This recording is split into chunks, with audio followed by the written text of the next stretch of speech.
As the game's description will tell you, Necrosphere is a really difficult, bite-sized metroidvania game that you control with only 2 buttons.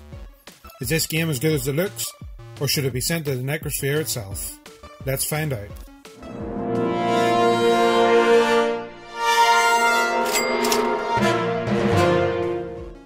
A quick cutscene shows that you, Terry, didn't make it out alive, and now you've woken up in the Necrosphere. You can learn more about the story as you progress through these pages here, because they'll help fill in the blanks along the way and give tips as well, so be sure to check them out. After about 20 seconds of not being able to move around, I soon realised that there are only 2 movement buttons. Navigating with only 2 buttons soon had me questioning how this game would even work. Could I jump? No.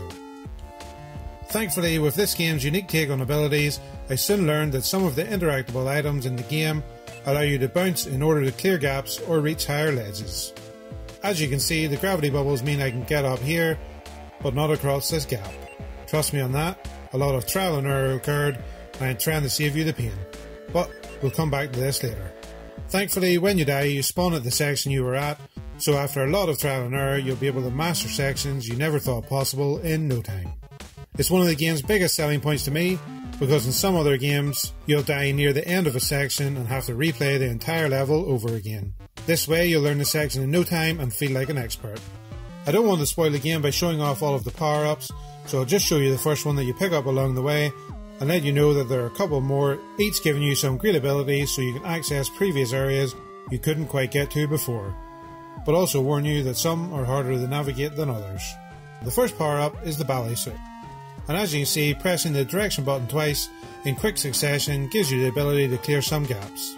This one is still unobtainable, but maybe later in the game you'll find a way to get here. Now that you can clear this gap, yay! We can progress to more difficult obstacles. After that small victory, I was brought right back to reality with this section. I'd like to tell you I got this first try, but alas, I cannot. Remind me why I'm doing this to myself? The difficulty level seems to only escalate from this point, so be wary.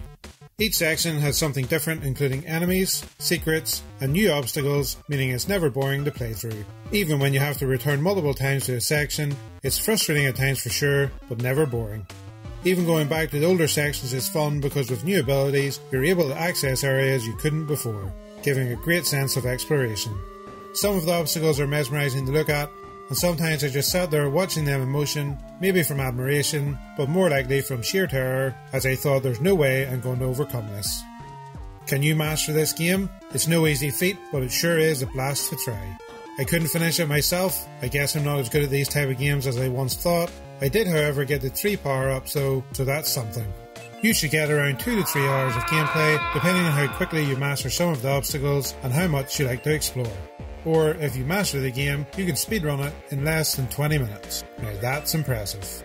If these type of games appeal to you normally, then you'll absolutely love this one. Its unique controls, fast-paced action, nice visuals and great soundtrack make it a must-buy in my opinion. I'd give this retro Metroidvania experience a very solid 7.5 out of 10. Have you had a chance to try it yet? Were you able to beat it and find all of the tapes? Let me know your opinions in the comment section below. And as always, happy gaming.